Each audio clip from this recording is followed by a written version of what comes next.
को वसुन्धरा स्थित वडा नम्बर 3 मा रहेको मोर्गन कलेजले विद्यार्थी र अभिभावकलाई मुर्गा नै बनाउन खोज्दा कलेज व्यवस्थापन आफै नाङ्गिने अवस्थामा पुगेको छ। कक्षा काठमाडौँको एउटा निजी कलेजले विद्यार्थीहरूलाई शुल्कमा ठगी गरेको छ अरे। हिजो भर्खर न्युज 24 मा आएको खबर हो। हामी बिचरा उपभोक्ताहरू सबै ठाउँमा ठगिएका हुन्छौँ। मिडिया गुहान बाहेक अरू केही अप्सन हाम्रो छैन। तर यो कुरा सत्य होइन। शुल्क ठगीमा म पनि परेको थिएँ। मैले चाहिँ कलेजलाई कसरी तह लगाएँ यसबारे म जानकारी गराउँदैछु। 2071 सालमा मेरी श्रीमती त्रिभुवन विश्वविद्यालय अन्तर्गत पर्ने सोरखुट्टे स्थित National Model College for Advance Learning न्यामकलमा बी फार्मेसीमा भर्ती भइन्। भर्ना हुने क्रममा कलेजले 4 वर्षको लागि के शुल्क हुन्छ भनेर एउटा फी स्ट्रक्चर दिएको थियो। यो फी स्ट्रक्चर मेरो हात चाहिँ जब उनी 4थो साल पुगिन हाम्रो बिए भयो त्यो बेला हात लाग्यो। त्यो हेर्दा मैले एउटा गडबडी भएको अनुमान लगाएँ, किनकि हरेक सालमा एप्लिकेसन फी भनेर 10,000 लिएको थियो, टोटलमा 40,000 र लास्टमा 4थो सालमा पुगेर प्रोजेक्ट वर्क भनेर 15,000 छुट्टै पनि तिर्नुपर्ने। म टियु गएर बुझेँ कि यो छ फी स्ट्रक्चर, यसमा केही गडबडी छ कि भनेर सोद्धा उनीहरूले तपाईँ चाहिँ ठगिनु भएको छ, यसरी एप्लिकेसन फी र डिसिजन फी लिन मिल्दैन। इनफ्याक्ट एप्लिकेसन फी भए त कलेज टियुले कलेजलाई लिने हो र कलेजले फेरि विद्यार्थीसँग यसरी वर्षपछि उठाउनु पाउँदैन, त्यो नि यति धेरै रकम। अनि त्यसपछि चाहिँ मैले यो कुरा कलेज सामु राखेँ र कलेजले के भन्यो भन्दाखेरि हेर्नुहोस्, हामीले सुरुमै कति शुल्क लिने के लिने भने तपाईँलाई खुलाएका छौँ, तपाईँहरूले एग्री गरिसक्नु भएको छ। तपाईँ अहिले आएर हामीले ठगेको जस्तो कुरा चाहिँ तपाईँ नगरिदिनुहोस्, हामी चाहिँ पुरा शुल्क लिएरै छाड्छौँ उनीहरूले भने। तब सोझो कुराले काम नगर्नेपछि के गर्नु पर्यो, कानुनी प्रक्रिया जानु पर्यो है। अब कानुनी प्रक्रिया कसरी जाने भने मलाई आउँदैन थियो। अब कानुनी प्रक्रिया जानलाई उनीहरूलाई कानुनी रूपमा ठग भनेर प्रयोग गर्नु पर्यो।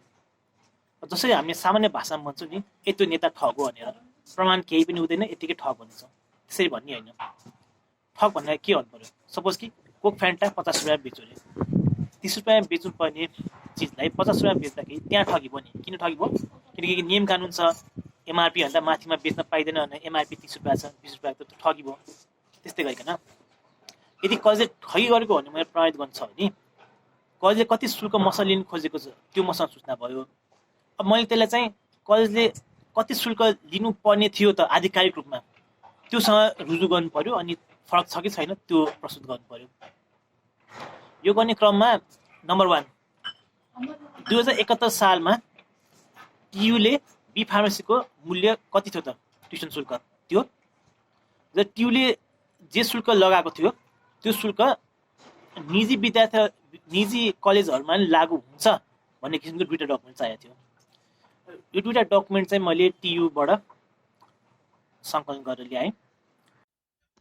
पहिला सुरु यो हेर्नुहोस्, कलेजको फी स्ट्रक्चर 71 सालको लागि पहिलो साल, दोस्रो साल, तेस्रो साल, चौथो साल हरेकमा एफिलिएसन फी भनेर लिएको छ 12,000, फेरि यहाँ पनि 12,000, यहाँ पनि 12,000, यहाँ 10,000, 46,000 त्यहाँनिर छ। अनि त्यसपछि यहाँ सानो अक्षरमा के लेखाएको छ भन्दाखेरि चौथो सालमा चाहिँ प्रोजेक्ट वर्क वा डिजर्टेसन गरे बापत 15,000 बुझाउनु पर्ने भन्ने लेखेको छ। यो हरेक साल यो 15,000 उनीहरूले लुट्ने गर्छन्। अब आधिकारिक निकायले के भन्छ त यो फिज बारे? यो हो मैले टियुबाट निकालेको सूचना र यहाँ तपाईँ देख्न सक्नुहुन्छ कि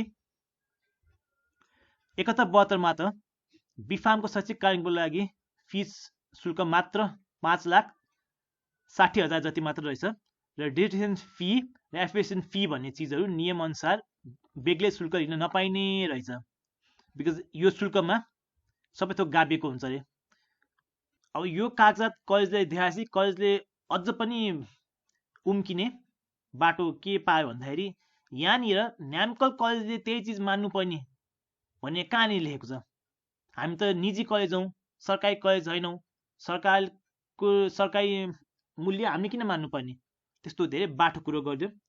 तर बिचराहरूलाई के थाहा थिएन भन्दाखेरि उनीहरूको बाठो कुरोलाई लाटो बनाउने मसँग अर्को पनि कागजात छ। यो हो त्रिभुवन विश्वविद्यालय र न्यामकल बीच भएको सम्झौता, कलेज सञ्चालन हुनु अघि यस्तो गर्छन्। यहाँ केही शर्तहरूले मान्नु परेको छ, जहाँ चाहिँ म कलेज सबै थोक मान्छु, के ज्ञानी हुन्छु, सबै थोक के लेखेको छ यहाँ। त्यो मध्ये हामीलाई चाहिने भएको कलेज बुँदा नम्बर 14 मा कलेज सञ्चालन नियमावली, यो हामीलाई चाहिन्छ।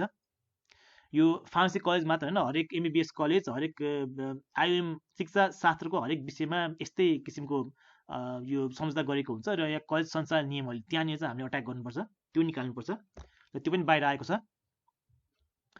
अब यहाँ एउटा बुँदा छ, परिषदबाट सहमति लिई विद्यार्थीबाट लिने मासिक शुल्क तथा अन्य शुल्कहरू निर्धारण गर्ने, तसर्थ उनीहरूले चाहिँ जे मन लाग्यो त्यही आफैले शुल्क तोक्न नपाइने रहेछ। परिषदले गर्छ। के हो परिषद भनेको?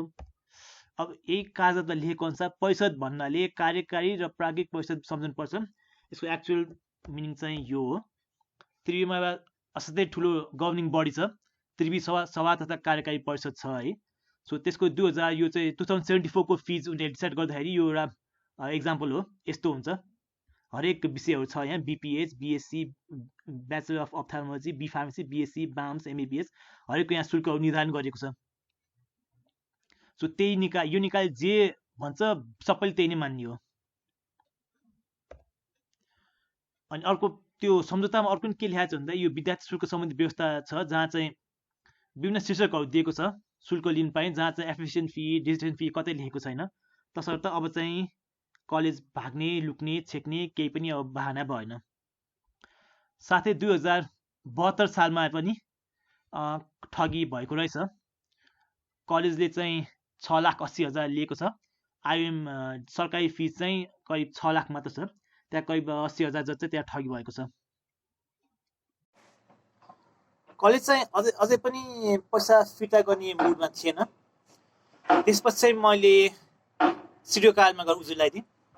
सिडिओ कार्यालय पुलिस स्टेसनमा पठायो। पुलिस स्टेसनले वकिलका घर जाहेरी लिएर भन्यो। के हो जाहेरी भन्यो? एउटा नेपाली कागजमा एउटा लिगल डकुमेन्ट जस्तो के हुँदो रहेछ। वकिलका गए, वकिलले के भन्यो नि, भाइ यो डकुमेन्ट यो जाहेरी मैले लेखिदिएँ नि कलेजको सञ्चालकलाई पुलिसले जेल हालिदिन्छ, त्यो चाहन्छौ तिमी भन्यो। होइन जेल त चाहदिनँ, खालि डराएर मेरो पैसा मात्र फिर्ता चाहियो। अनि वकिल के भन्यो, उसमै यस्तो गर नि त, तिम्रो सबुत अलरेडी यस्तो राम्रो छ, यसलाई प्रस्तुत गर टियुको अनुगमन निकायमा। अनि त्यसपछि उनीहरूले बाध्यकारी हुन्छन्, उनीहरूलाई अप्ठ्यारो पर्छ, उनीहरूले केही मिलाइदिन्छन् कुरा भन्यो। स्वयंरूप मैले टियुमा को अनुगमन विभागमा उजुरी लगाइदिएँ। उजुरी लाउँदाखेरि चाहिँ मैले मात्र होइन सबै त्यो नामकल कलेजका सबै स्टुडेन्टहरू जो बी फार्मेसी पढेको छन् सबैलाई हुने गरेको नि, तपाईँ केही प्रक्रिया स्टार्ट गर्नुहोस्, केही कार्य स्टार्ट गर्नुहोस्, उनीहरूलाई पैसा फिर्ता गर्नुहोस् भनेको थिएँ। र त्यहाँको विभागले चाहिँ अनुगमन दिँदा चाहिँ भाइ यति हेभी निवेदन म उठाउन सक्दिनँ, तिमी आफ्नो बारे मात्र कुरा गर्दैनौ न, हामीलाई पनि सहिलो हुन्छ भन्थ्यो। अनि लौ त लौ मन नराए हामीले फेरि आफ्नो नाम मात्र लिएर निवेदन दियौँ। र सो पनि उनीहरूले गर्न चाहिँ तत्परता गरे जस्तो गर्ने, बट केही पनि नभने के। फोन गरेर सोध्यो के भइरहेछ भने हुन्लाछ भने केही पनि नभने भन्यो। एक दिन चाहिँ फेरि पनि नियम कानुनको के डन्डा छ एउटा, त्यो डन्डाले टोकमा ठ्याङ्ग हानेपछि चाहिँ अनि बल्ल तिनीहरू लाइनमा आए। अनि तिनीहरूले कलेजसँग कुरा गरेर लौ सागर जोशीको डिमान्ड पुरा गरिदेऊ, त्यो तिमीले पुरा गरेनौ भने म तिम्रो कलेजमा आएर यो उजुरी उप उसले दिएको उजुरी उप मैले अनुगमन गर्नुपर्छ, अनुगमनमा सही थोक बाहिर निस्किन्छ, तिमीलाई अप्ठ्यारो पर्छ, भएका स्टुडेन्टहरूको त्यत्रो पैसा फेरि दिँदाखेरि तिमीहरू कङ्गाल हुन्छ, चुप लागेर कम्प्रोमाइज गरेर भन्दैछ। अनि कलेजले पनि हजुर आउनुहोस् रकम फिर्ता लिनुहोस् भनेर बोलायो, पैसा लियो। कोही छ जो मेडिकल कलेज ठगीमा परेर निराश भएको छ भने निराश नहुनुहोस्, मेरो कम्युनिकेसनमा आउनुहोस्, म तपाईँलाई पैसा फिर्ता गराउँछु। खालि त्यो 3टा डकुमेन्ट निकाल्नु पर्यो। एउटा कलेजले तपाईँलाई कति शुल्क लिएको थियो त्यो फी स्ट्रक्चर, 2 त्यो कलेजलाई सरकारले कति शुल्क तोकेको थियो, त्यो सरकारले तोकेको शुल्क नै कलेजले लिनु पनि बाध्यता। यी 3 डकुमेन्ट भयो भने केस क्लोज हुन्छ। कि त तपाईँले पैसा फिर्ता गर्नु पर्यो कि जेल जानु पर्यो, त्यो तपाईँले पैसा फिर्ता पाउनुहुन्छ। अब यो जुन न्युज 24 ले मोर्गन कलेजको विषय उठाइसकेको छ, यसलाई उनीहरूले कसरी अन्त्येष्टि गर्छन् त्यो हेर्ने बाँकी छ। तर एउटा चिज के बुझ्नुहोस् भन्दाखेरि न्युज 24 ले क्यामेरा घुमाउँदैमा चाहिँ यो मान्छे ठग, यो मान्छे निर्दोष भन्न पाउँदैन। ट्रायल बाई मिडिया मुर्दाबाद। देशमा चाहिँ कागजी शासन चल्छ के। वाट द्याट मिन्स इज म आमा बाबाको सन्तान हो भनेर मैले एउटा कागज नाता प्रमाणित गर्ने कागज ल्याउनु पर्छ, म त्यसको नागरिक हुँ भन्नेलाई मलाई नागरिकता चाहिन्छ, मलाई गाडी चलाउन आउँछ भने मैले लाइसेन्स दिनुपर्छ। सो हामी यहाँ कागजले बनेको संसारमा चल्छौँ, कागजी आधारमा चल्छौँ। त्यस पनि ठगी गरेको भने यति प्याच बोल्न पाइँदैन, कागजहरू प्रस्तुत गर्नु पर्यो। सो मेरो हातमा यी कागजहरू कसरी लाग्यो त? छ केही कानुनी दाउपेच जसको बारे म तपाईँलाई फ्युचरमा भन्दै जान्छु। म एउटा सिरिज अफ भिडियोज बनाउन चाहन्छु यस विषयमा। त अहिले यति मात्र जानु साथीहरू कि होइन, देशमा भएको भ्रष्टाचारसँग लड्नलाई कानुनले एकल नागरिकलाई एउटा कानुनी अस्त्र दिएको छ। त्यसको बुझेर तपाईँले त्यसको सही प्रयोग गर्नुभयो भने त्यो एउटा ब्युरोक्रेटिक ब्रह्मास्त्रको रूप त्यसले लिन्छ। कोही पनि टिक्दैन, मन्त्रालय टिके होइन, संसद सचिवालय टिके होइन। फ्युचरमा म भन्नेछु तपाईँले। मेरो उद्देश्य यो कि जुन अहिले मिडियाले चाहिँ उनीहरूको गोर्खा दरबारमा आउनुहोस्, हामी तपाईँलाई न्याय दिनेछु त्यस्तो कुरा गर्छ होइन, म तपाईँलाई के भन्छु, होइन, तपाईँ आफै सक्षम हुनुहुन्छ। मेरो भिडियो सेयर गर्नु होला, लाइक गर्नु होला। भिडियो अन्तिमसम्म हेर्नुभयो धन्यवाद।